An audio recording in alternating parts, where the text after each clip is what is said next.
tu fais pour m'invalider quand on te dit je ressens qu'une équipe de foot va gagner et l'équipe gagne? Tu me dis c'est du hasard. 7 fois c'est du hasard, 9 fois c'est du hasard, 10 fois c'est du hasard. Je voudrais qu'il m'explique comment, même si je ne connais pas quelqu'un, je n'ai pas vu quelqu'un, tu me dis son nom, je peux avoir toutes des informations sur lui. Ça, ils m'ont pas encore expliqué ça. On peut prédire la bourse. On peut prédire qu'une entreprise ne va pas aller. On peut prédire qu'une personne va tomber malade. On peut prédire beaucoup de choses. La vie, c'est ça, puisque c'est des signaux. Quelqu'un qui pense que cette vision-là, c'est pour être millionnaire, il ne deviendra jamais millionnaire. Ce que tu dis, est-ce que c'est pas dangereux?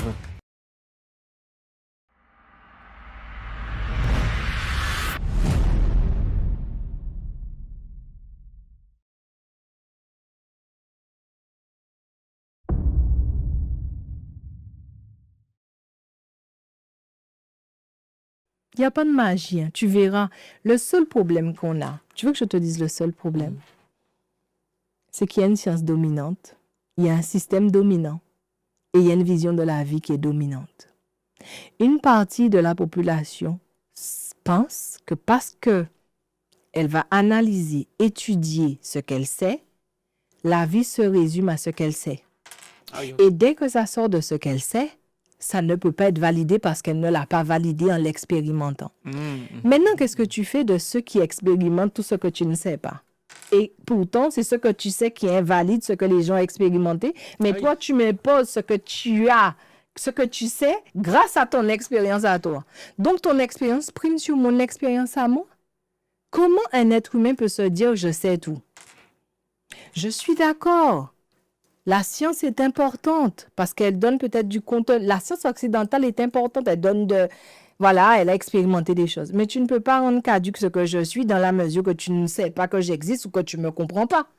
D'où j'ai besoin de ton autorisation pour exister. Ce qui devrait exister sur cette planète-là, c'est la collaboration, pas la dominance. Laisse-moi aussi t'apprendre des choses avec l'humilité que tu devrais avoir et l'humilité que j'ai. Tu ne peux pas m'invalider dans la mesure que j'expérimente ma vie. Comment tu fais pour m'invalider?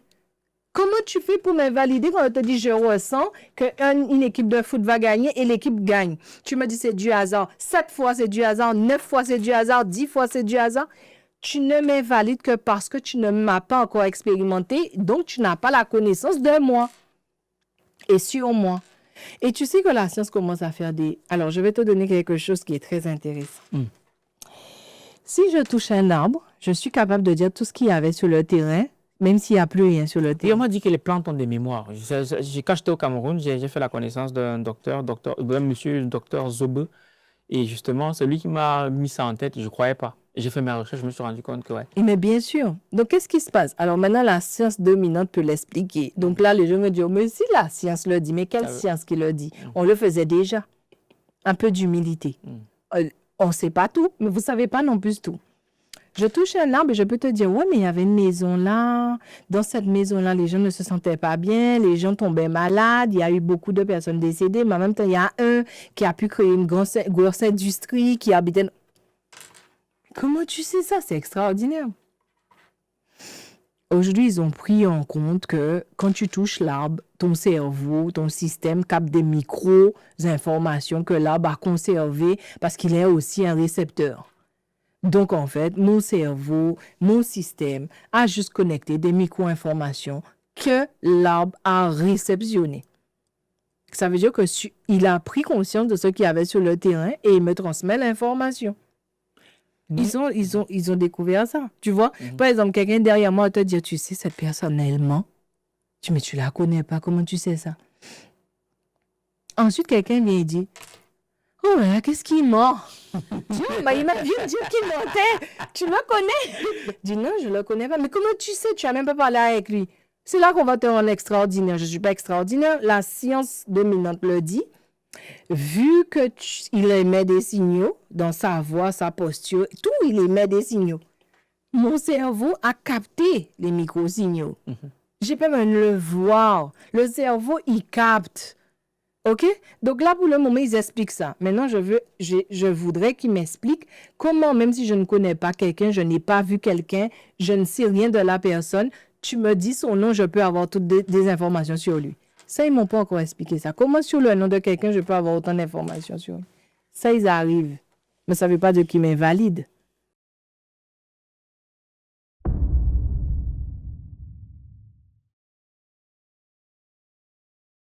Si les plantes, les murs même, bon, le mur, on me dira que ce n'est pas vivant, mais si les plantes ont cette mémoire-là, pourquoi est-ce qu'on n'utilise pas cette mémoire-là, par exemple, dans les scènes de crime? Mais Valère, c'est que tu as une...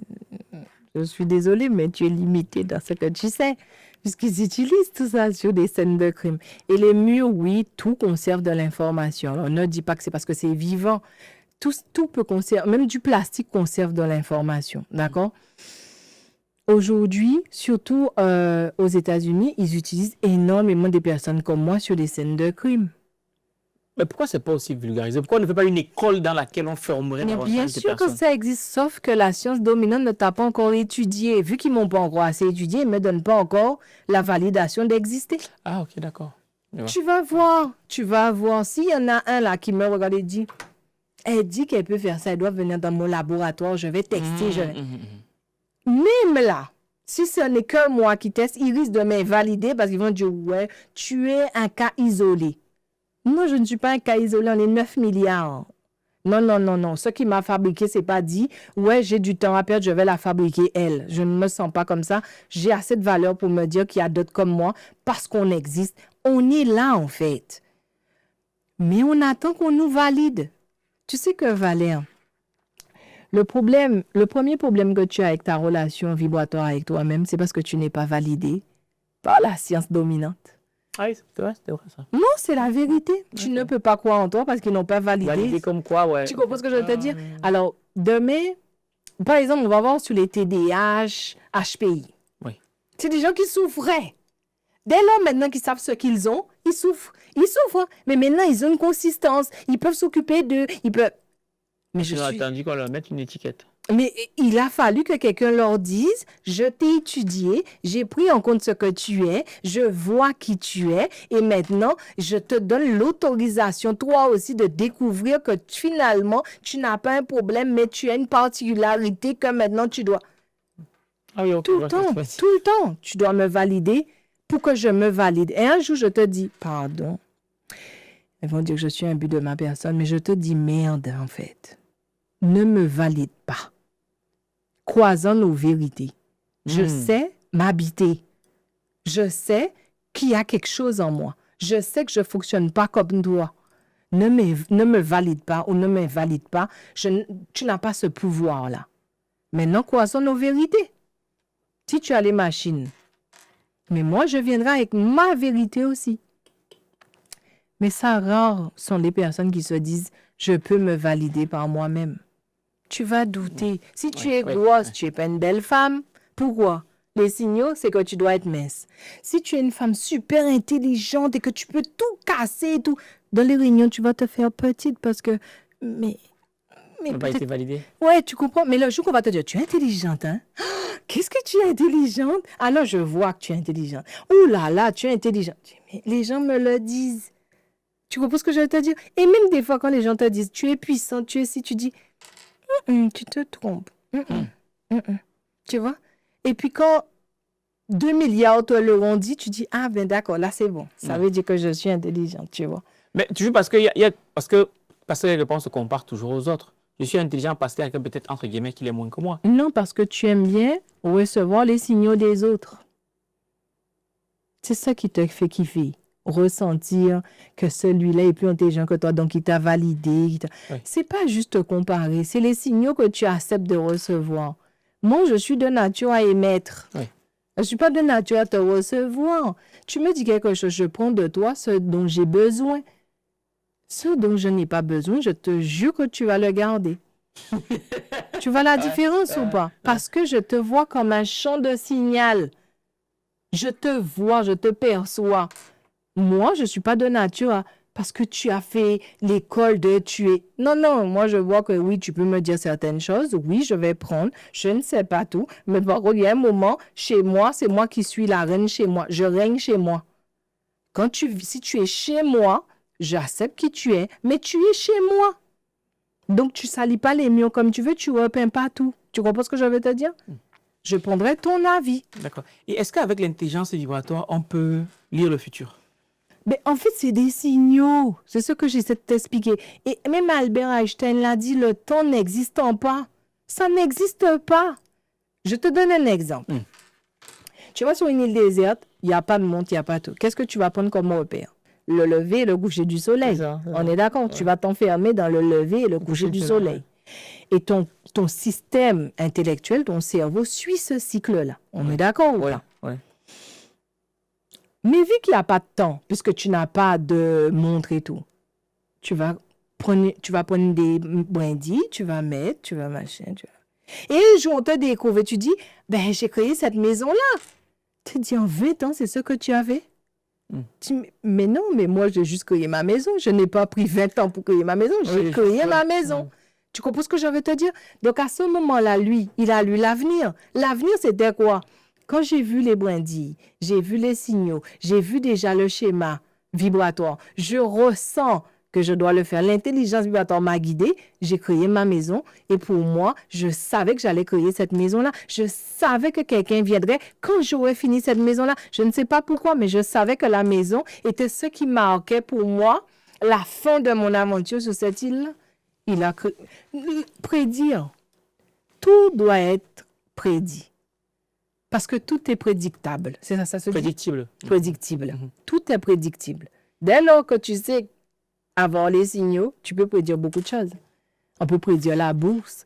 On peut prédire qu'une entreprise ne va pas aller. On peut prédire qu'une personne va tomber malade. On peut prédire beaucoup de choses. La vie, c'est ça, puisque c'est des signaux. Ça veut dire que quand tu dis, tu viens de dire un truc là qui vient m'interpeller, tu dis, on peut prédire par exemple les résultats de la bourse. Ça veut dire que plutôt que d'aller dans une école où on va apprendre à lire les signaux techniques de la bourse, on s'assoit plutôt à développer son intelligence vibratoire. Non, en fait, je te disais dans la première fois qu'on s'est vu, 50% intelligence intellectuelle, 50% intelligence vibratoire. Intelligence vibratoire, c'est lorsque tu captes l'information. Intelligence intellectuelle, c'est quand tu en fais quelque chose. D'accord, ok. Tu comprends ce que je veux te dire? Donc, je ne peux pas mettre de côté l'intelligence intellectuelle parce qu'il amène l'incarnation. Il amène la matérialisation des choses. Il te permet de faire. L'autre te permet de connecter ce que tu vas faire. C'est pour ça qu'on dit savoir-faire. Le savoir n'est pas dans le faire. Il est dans l'intelligence vibratoire qui te connecte à l'information. Donc, ça veut dire que, par exemple, moi, aujourd'hui, je souhaite être milliardaire. Je ne suis pas milliardaire. Ça veut dire quoi? Que je n'ai pas encore l'intelligence vibratoire qu'il faut pour générer cela? Non, c'est que tu n'as peut-être pas les signaux qu'il faut pour être milliardaire. Tu n'es pas destiné à ça. Ton système vibratoire ne trouve pas ça utile. Ah ouais? Non. L'intelligence intellectuelle dit des choses. Alors, je te donne un exemple. Quand il y avait le COVID, qu'est-ce que tu voulais le plus? Être milliardaire ou avoir 10 masques? Qu'est-ce que je voulais le plus pendant le COVID? Oui, bon, la priorité, c'était la santé. Oui, c'était avoir la masque. Qu'est-ce que tu voulais? Tu voulais, si tu avais tellement peur de ça, si tu voulais te protéger, quelqu'un te dirait, écoute, Valère, c'est clair, on est en période d'épidémie, mais tiens, sois milliardaire. Ouais. Mais les signaux qu'on t'envoyait, si tu as le COVID, tu vas mourir. Si tu as le COVID, tu vas...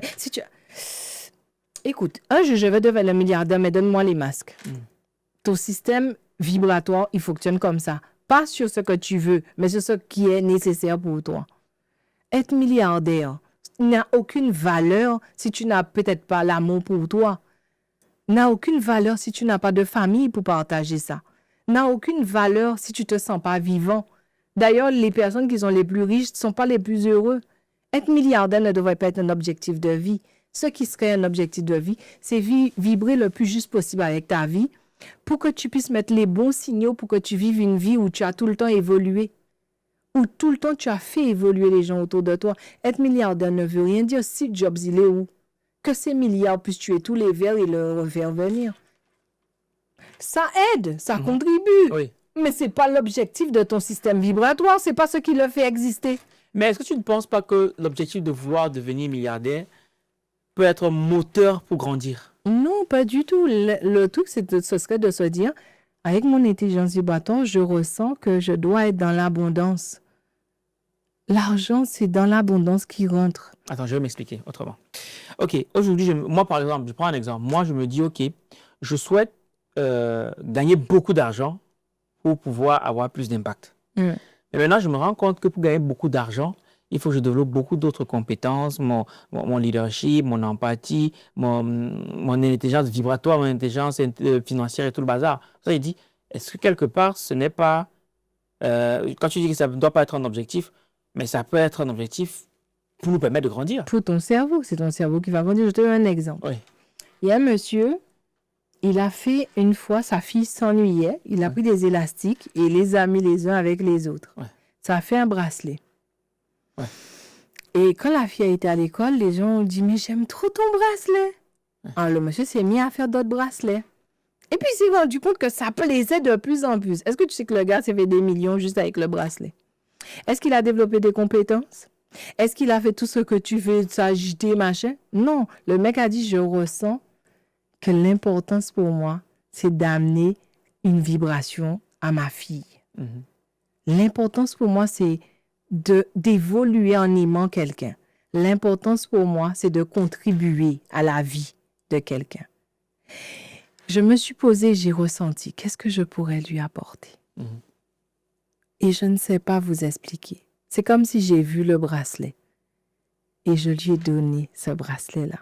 Mais il y avait tellement d'amour dedans. Les signaux étaient tellement puissants que ça a impacté et ça a fait un chemin incroyable.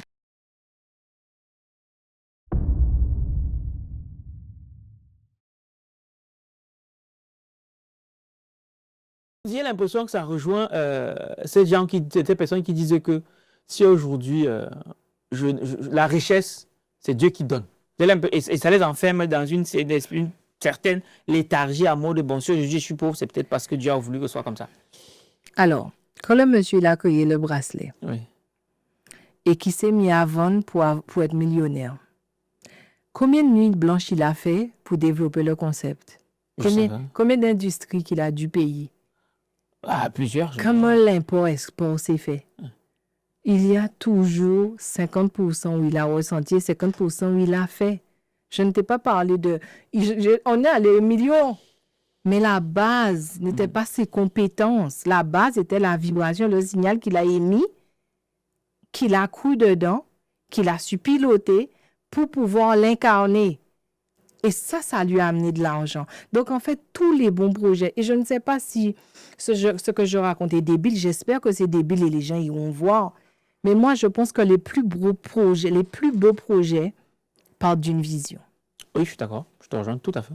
Donc, quelqu'un qui pense que cette vision-là, c'est pour être millionnaire, il ne deviendra jamais millionnaire ou milliardaire pour moi. Parce que c'est plus tu es connecté à la vision, plus tu la ressens, plus tu aimais, plus l'abondance s'ouvre. Et tout arrive naturellement. Tu comprends ce que je te dis? Je regarde des fois, les gens n'aiment pas cet exemple-là, mais c'est un signal parmi tant d'autres. Rihanna, elle a développé un maquillage, une gamme de maquillage. Peut-être que ça va là, peut-être que ça l'a déjà rendu millionnaire. Mais cette femme-là avait une vision. Elle avait une vision pour la beauté, en fait. Elle avait une vision où elle aimait trop belle. Il y a eu de l'amour pour elle. Elle a dû kiffer de se voir avec ce maquillage-là. Elle a dû voir à quel point ce maquillage a été impactant. Elle a eu la vision. Elle a vraiment émis le signal. Et quand le signal était bien mis en place, elle l'a piloté et elle a ouvert l'abondance parce qu'elle a été le manifester. Tu comprends ce que je veux te dire? Donc, en fait, regarde le processus. Quelqu'un qui est vraiment animé par une vision peut porter la vision tellement loin que oui, il peut devenir milliardaire. Il peut tellement porter la vision loin, il peut impacter le monde et changer le monde. Donc, en fait, ce que je veux te dire, si tu veux être milliardaire, pars déjà d'une vision qui soit cohérente et qui ait des bons signaux. Une vision dans laquelle tu vas mettre la bonne vibes. Celle qui va vraiment servir à la cause d'énergie que le monde a besoin. Tu comprends ce que je veux te dire ou pas? Oui, mais à côté de ça... Tu es rationnel, c'est ça? Non, moi, j'essaye de challenger. Puisque j'aimerais que, comme tu as dit, c'est 50% d'intelligence intellectuelle. Moi, je dirais plutôt rationnelle.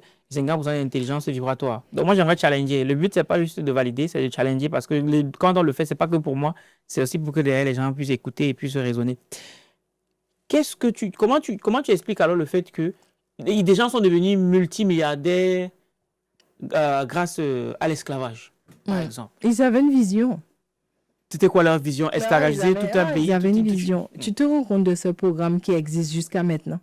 Est-ce que tu te rends compte de comment on est programmé à toujours nourrir l'esclavage, même si c'est 100 ans, 200 ans, 1000 ans après.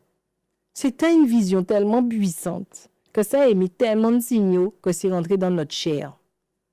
Tu comprends ce que je veux te dire? Les mémoires qui sont restées là. Quand tu crois que tu es en train d'avancer dans ta vie, il y a une mémoire colonialiste, une mémoire esclavagiste qui peut-être va te dire « Et tu n'es pas fait pour ça.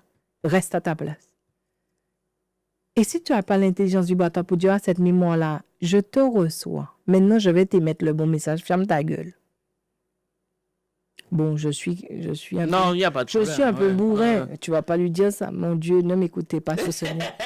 Moi, je lui dirais pas ferme ta gueule, mais je lui ferais fermer sa gueule parce que je ne veux pas que quelque chose me domine à ce point. Tu vois? C'est pas seulement du contrôle, c'est de la collaboration. Une mémoire a été déposée en moi. Elle a le droit d'exister, mais elle n'a pas le droit de me gouverner.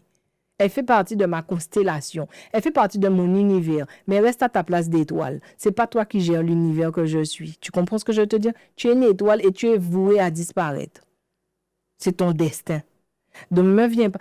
Souvent, les gens ne se rendent pas compte, mais quand tu commences à avoir cet état d'esprit d'expansion, disons juste ce côté univers étoile. En aucun cas, une étoile peut dominer un univers. Et souvent, une étoile domine un univers. C'est-à-dire quoi? J'ai été blessée, depuis j'ai peur de tout faire. Comment tu laisses une blessure dominer tout un univers? Les gens vont dire, c'est pas de ma faute. C'est pas de ta faute, mais on peut changer ça. Allons ouvrir le champ de conscience, allons déployer ton intelligence vibratoire et allons ressentir la place de cette étoile-là. Parce que je pense que là, c'est un grain de sable qui dit à la plage comment exister. On doit changer le game. Tu vois ce que j'essaie de t'expliquer? Donc moi, aujourd'hui, il n'y a pas de combat entre l'intelligence intellectuelle et l'intelligence vibratoire. J'espère même que tu vas remettre en question tout ce que je te dis. Et j'espère même que tu vas t'intéresser à ça. Parce que moi, c'est le souhait. Tu vois, c'est ça ma vision. Tu vois, ma vision, c'est que demain, tu te dises, Maïma, je crois que tu es l'une des seules personnes qui m'a fait prendre conscience à quel point j'étais un signal et que je n'étais pas en train de piloter ce signal-là. Tu vas me rendre milliardaire peut-être. Grâce à toi, peut-être que, ou peut-être pas milliardaire, mais peut-être que tu vas enrichir mon abondance parce que tu vas devoir me payer pour que je puisse te mentorer. Tu vois ce que c'est de te dire?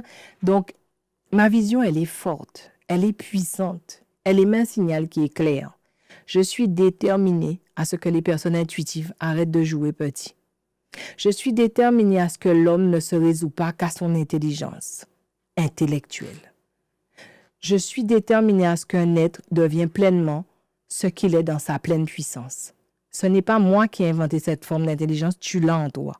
Pourquoi tu le mets de côté alors que quand tu es malade, tu veux te ressentir. Quand tu es triste, tu veux mettre de la joie. Tous ces trucs-là sont des signaux.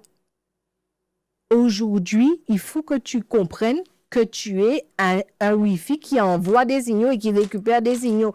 Et il est temps que tu dises à ces signaux que tu envoies, voilà la direction où on va, voilà la puissance que je vous donne. À ce que je reçois, non, tu n'es pas le roi en moi. Non, tu ne peux pas mettre ton règne en moi.